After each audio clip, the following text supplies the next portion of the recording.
नमस्कार, मैं हूं पवन त्यागी। ओडिशा में ट्रेन का एक्सीडेंट हो गया और बहुत दुखद घटना यह हुई है कि लगभग 250 के करीब लोगों की मृत्यु की खबर है। हजारों लोग घायल हो गए हैं। लेकिन इस दुर्घटना पर जिस तरह से विपक्ष रवैया अपना रहा है वो अपने आप में एक दुखद है, क्योंकि ऐसे समय में जब इस दुर्घटना के कारणों की जांच हो रही है, जब इस दुर्घटना पर यह चिंता व्यक्त हो रही है कि जो घायल हैं या जो मृतक हैं उनके परिवार को सांत्वना दी जाए, जो घायल हैं उनका इलाज पहले किया जाए, लेकिन हमारे देश में जो राजनीति है ये राजनीति इस कदर है कि हर चीज में उनको ये लगता है कि यहां अब वोट लेने का मौका आ गया। लोगों की मौत हुई है और ये मौत का आंकड़ा अपने आप में ऐसा है कि ये भारत की अभी तक की रेल दुर्घटनाओं में सबसे बड़ी दुर्घटना मानी जा रही है। अचानक अब ये मोदी सरकार के कार्यकाल में 14 के बाद में ये अपने आप में पहली घटना है, क्योंकि इसके पहले हमने कहीं नहीं सुना कि इस तरह की कोई दुर्घटना हुई हो। यदा कदा शुरुआत में हमने देखा है कि ट्रेन पटरी से उतर गई, ये एक घटनाएं होती थी। उसके कारण सुरक्षा को प्राथमिकता में रखा गया और 2014 के बाद से, जब से मोदी सरकार आई है, प्राथमिकता दी गई इस बात को लेकर के कि रेल जो ट्रैक हैं उनको चेंज किया जाए, क्योंकि सुरक्षा के लिए वो जरूरी है। जहां एक तरफ कवच प्रणाली से लैस कुछ ट्रेनों को किया गया, वहीं जो कोच हैं, वो कोच जो रेलगाड़ी के डिब्बे हैं उनकी क्वालिटी बदली गई और उनको ऐसा बनाया गया कि ब्रेक लगाने के चक्कर में, यदि मान लीजिए कभी ब्रेक लगाना पड़ता है तो वो गाड़ियां हाई ब्रेक सिस्टम है कि एकदम हाई स्पीड पर है तो भी ब्रेक लगाने पर पटरियों से नहीं उतरेगी। लेकिन अभी अपग्रेड किया जा रहा है। कवच प्रणाली भी, जिसको अश्वनी वैष्णव ने लॉन्च किया और सबको बताया कि भाई अब ये ट्रेन में लगाया जा रहा है, वो सबसे पहले राजधानी और शताब्दी में लगाई गई, फिर वंदे भारत ट्रेन जो है उनमें उस कवच प्रणाली को लगाया गया। लेकिन अभी कई ऐसी जो ट्रेन है सुपरफास्ट, एक्सप्रेस, इन ट्रेनों में लगना अभी बाकी है। लेकिन जैसे ही ये दुर्घटना हुई उसके बाद से सबसे पहला प्रहार जो किया जा रहा है वो कवच प्रणाली पे किया जा रहा है। देश का विपक्ष में कांग्रेस पार्टी के लोग पूछ रहे हैं, जी आपके कवच का क्या हुआ? आपने तो कवच लगाया था, तो फिर वो कवच कैसे फेल हो गया? अरे भाई, मान लीजिए कोई अब एक आधुनिक प्रणाली आप इस्तेमाल करते हैं, कोई देश का वैज्ञानिक यदि कोई खोज करता है तो इसका मतलब ये तो नहीं है कि उस वैज्ञानिक की जो सफलता है उसको आप एकदम मट्टी में मिला देंगे। अब मान लीजिए हमारे देश की वैक्सीन बनी है, उस वैक्सीन को लेने के बाद भी यदि किसी को कोरोना हो जाए और कोई कहे अरे आपके तो वैज्ञानिकों ने क्या करा, क्या हुआ उस वैक्सीन जो बनाई थी, ये तो देखो कोरोना हो गया वैक्सीन लेने के बाद भी। कोई अगर ये कहे कि हमने जो है पोलियो की ड्रॉप ली है, बच्चे को ड्रॉप दिलाई है और उसके बाद भी पोलियो हो गया, तो कहे साहब ये तो डॉक्टर सब फेल हैं।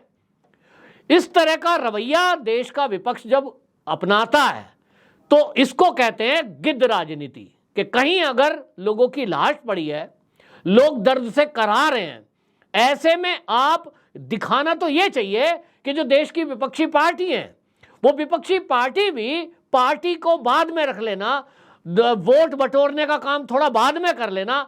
सबसे पहला काम है कि आप घायलों को और जो मृतक हैं उनके परिवारों को मदद करें। और इसमें मैं इस बार में तारीफ करना चाहूंगा ममता बनर्जी जी का। ममता बनर्जी पश्चिम बंगाल की मुख्यमंत्री हैं और आप देखिए वो विपक्ष में आती हैं, लेकिन वो घायलों को देखने के लिए अस्पताल गई। बयानबाजी बाद में, बयानबाजी के लिए काफी टाइम है और अभी तो उड़ीसा में कोई चुनाव भी नहीं है।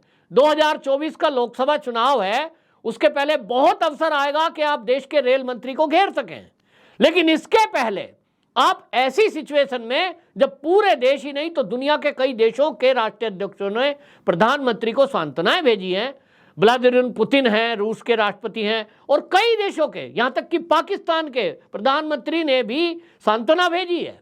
और ये एक एडिकेट होता है कि यदि आपके घर अड़ोस पड़ोस में कोई दुखद घटना हो जाए तब सबसे पहला काम क्या है?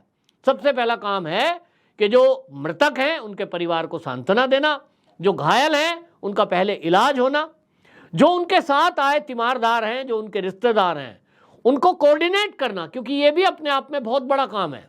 बहुत सारे लोग ऐसे होते हैं जिनको यही पता नहीं है कि उनके परिवार के लोग गए थे, उस ट्रेन से गए थे, वो कहाँ हैं, किस हाल में हैं। और इसलिए आपको बताऊं कि इसी में एक सुखद पहलू भी सामने आया।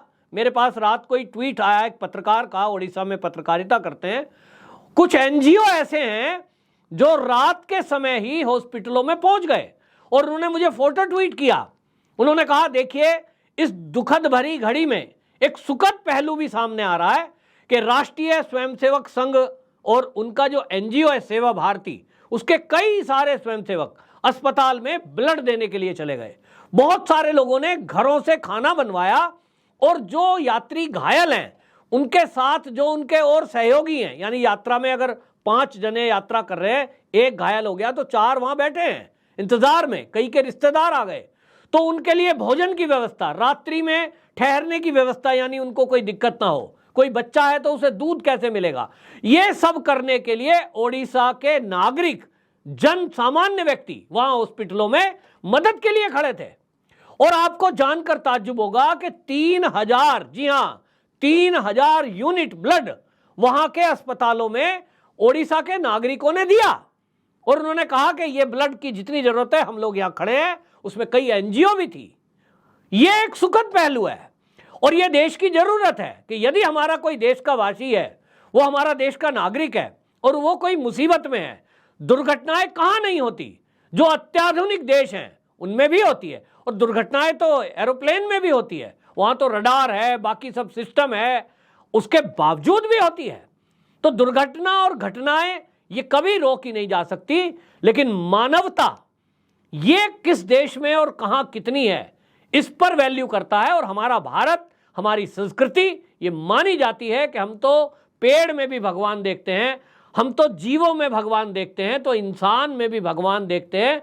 ये हमारी भारतीय सनातन संस्कृति है और इसको जो मानता है वो तो वहां ब्लड देने के लिए पहुंच गया, वो वहां भोजन देने के लिए पहुंच गया, और जो इसको नहीं मानता उसके लिए मात्र ये एक्सीडेंट है और वोट बटोरना एक मौका है। मोदी को घेरने के लिए ये एक अवसर मिल गया है और इसलिए घेरो, उस अश्वनी वैष्णव को घेरो, रेल मंत्री को, जिसने रेलवे में मूलभूत परिवर्तन किए हैं, जिनकी वजह से आज सुपरफास्ट और हाई स्पीड, सेमी स्पीड ट्रेनें गुजर रही हैं। आज आप देखिए, कोई सोच सकता था कि भारत में अपने ही वंदे भारत जैसी ट्रेन के कोच बनेंगे? ये बन रहे हैं। हाँ, ये बात जरूर है कि अश्वनी वैष्णव के चलते बहुत सारे ठेकेदारों को इस रेलवे से बाहर किया गया है। जो यहां कैप्चर कर करके अपने नेक्सस चलाते थे उनको दूर किया गया है। यूनियनबाजी चलती थी लाल झंडे की, उसको खत्म किया गया है। तो कुछ लोगों को दिक्कत है कि पहले तो एक रेलवे में आप देखें कि लाल झंडे की यूनियन, जिनको मैं बात कर रहा हूं वामपंथी यूनियन है, उनका एक अधिकार होता था, वो जैसा चाहे वैसे करेंगे। और अभी भी मैं द हिंदू की एक क्लिप देख रहा था कि वो इस मुद्दे को उठा रहे थे कि ड्राइवरों को एक्स्ट्रा काम करना पड़ रहा है और उनको काम की वजह से दिक्कत आ रही है। माने आप इन चीजों को जस्टिफाइड करेंगे? अगर क्वेश्चन लगा हुआ है, यानी निर्देश लगा हुआ है रेलवे लाइन के पास, वो कैसे रेलवे से पटरी से उतरा? प्रथम दृष्टया मेरा एक मित्र है जो रेलवे में ड्राइवर है, वो हालांकि अभी जांच होना बाकी है, मैं पहले बता दूं, लेकिन उसने बताया है ऑफ द रिकॉर्ड, उसने कहा कि रेलवे में हमारे यहाँ क्वेश्चन लगा होता है, रेलवे लाइन के किनारे ड्राइवर को वो निर्देश पढ़ते हुए जाना है। ट्रेन की एक स्पीड लिमिट होती है, जब रेलवे का कोई स्टेशन है उसके पास जब आना है, या कहीं कर्व है जिसे मोड़ कहते हैं, अगर गाड़ी ये टर्न ले रही है, जैसा कि जहां दुर्घटना हुई है स्टेशन के पास, वहां रेलवे ड्राइवर को निर्देशित है कि 15 किलोमीटर प्रति आवर के आगे वो स्पीड नहीं होगी, क्योंकि गाड़ी जो है वो पटरी बदल रही है और जो मेन लाइन होती है उस पर आप कितनी भी स्पीड पे चला सकते हैं, उसकी नहीं है। लेकिन जो गाड़ी स्टेशन पे खड़ी है, और आप देखते होंगे जब प्लेटफॉर्म पे होती है और प्लेटफॉर्म से उसको दूसरे पटरी पर जाना है मेन लाइन पर, तो उसको निर्देशित है कि ये कितने स्पीड पर चला सकता है। और यदि किसी ने उससे ज़्यादा चलाई तो क्योंकि वहाँ पटरियाँ चेंज होती है, गाड़ी पटरी से उतर जाएगी। अब इस निर्देश का पालन कोई नहीं करेगा, ये गलती किसकी है? मानवीय चूक कही जाएगी।